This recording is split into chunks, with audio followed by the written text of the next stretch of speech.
to this weekend, and I know this is a fight that's pretty close to your heart. Chantelle Cameron rematch with Katie Taylor. And let's not mince words. Does Chantelle Cameron end the storied career of Katie Taylor on Saturday night?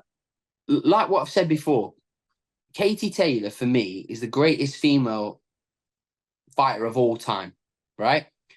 And like I say, and I call her great because it's not just about how you are inside the ring, it's how you are outside the ring, how you carry yourself.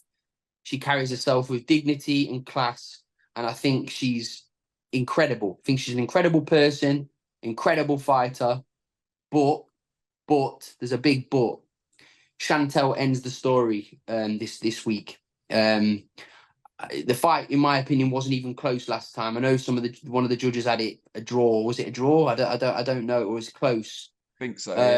Like majority. I think Chantelle beats Katie Taylor this week, and I think that's the end of that. However, you can never write off someone as great as Katie Taylor. You can never do that. That's just my opinion. I always thought Chantelle had the better of Katie Taylor. I was right in the last one. Could be wrong this time, but looking forward to it. Do you think Katie packs it in if she does lose to Chantelle again?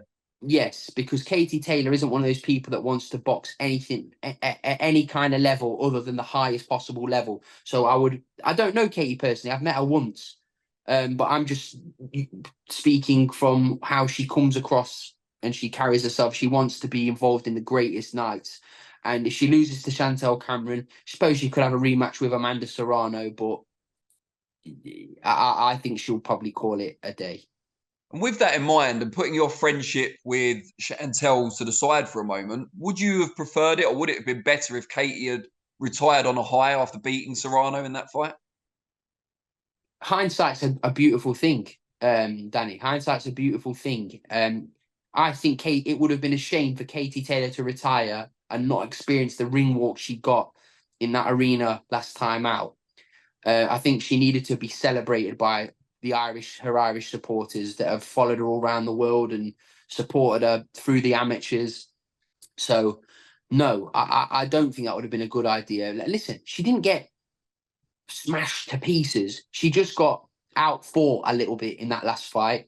And the younger, stronger girl won the fight. There's no shame in that, Danny. Do you know what I mean? There's no shame in that. But from what I've seen of Chantelle in this camp, she's ready to put on a display in this fight. And yeah, I'm really looking forward to the fight. And listen, as I say, just because I think Chantelle beats Katie Taylor doesn't mean I don't respect Katie Taylor. I can't speak of Katie Taylor in any higher regard. I think she's amazing. She's trailblazer for women's sport in general, not just boxing. She's amazing. But I just think she's going to come unstuck again against Chantelle. But could be wrong. Yeah, for everyone watching, ready to tweet if you are wrong. Yeah, like the Nathan Heaney thing. Sam, look at him, he's got it wrong here, Nathan Heaney. See his prediction with Nathan Heaney. Yeah, show me your fucking better slip, you dickheads. Brilliant.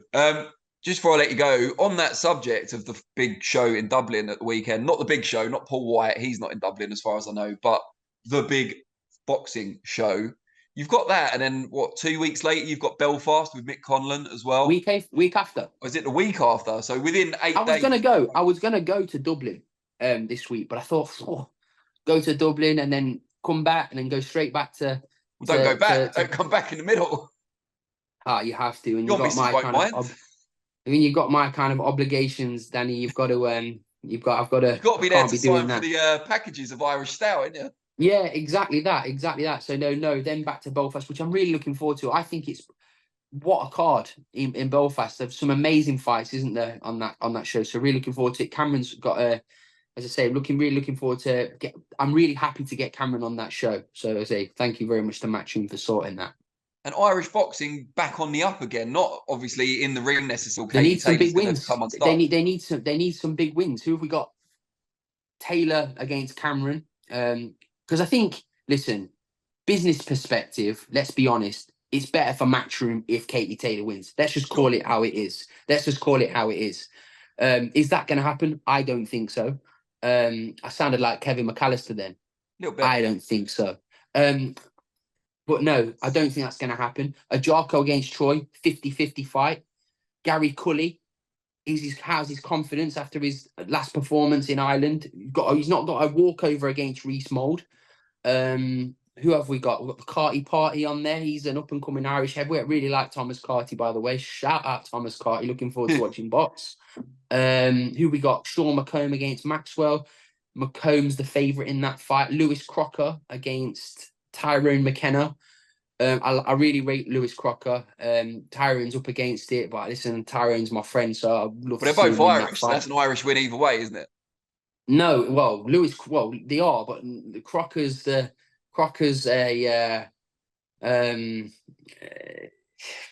he's a Rangers supporter.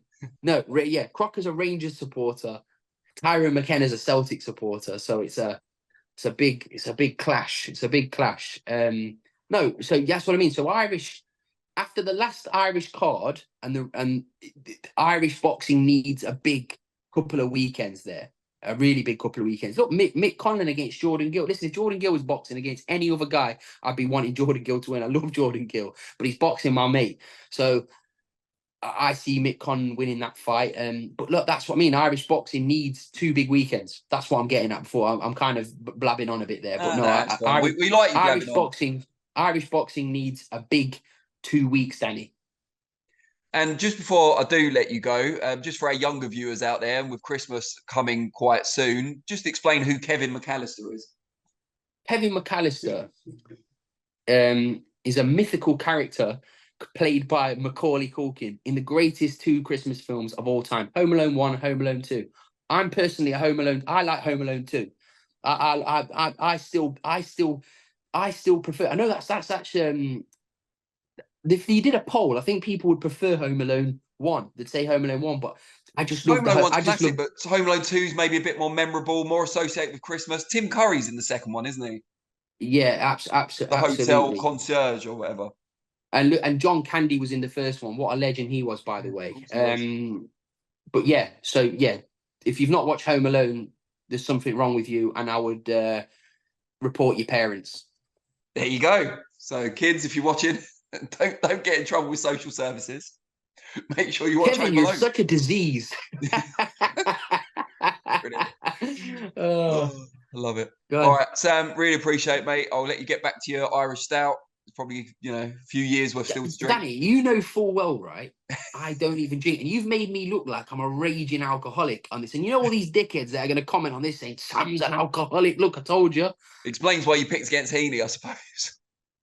Oh, yeah, flipping it. Yeah, still. I'll have to show you my betting slip off that. He just shat on it. Do you remember when when Malcolm walked past that big pile of shit in Jurassic Park and goes, that is one big pile of shit? That was my accumulator on Saturday night after naming. That's what you were doing when you realised he was going to win.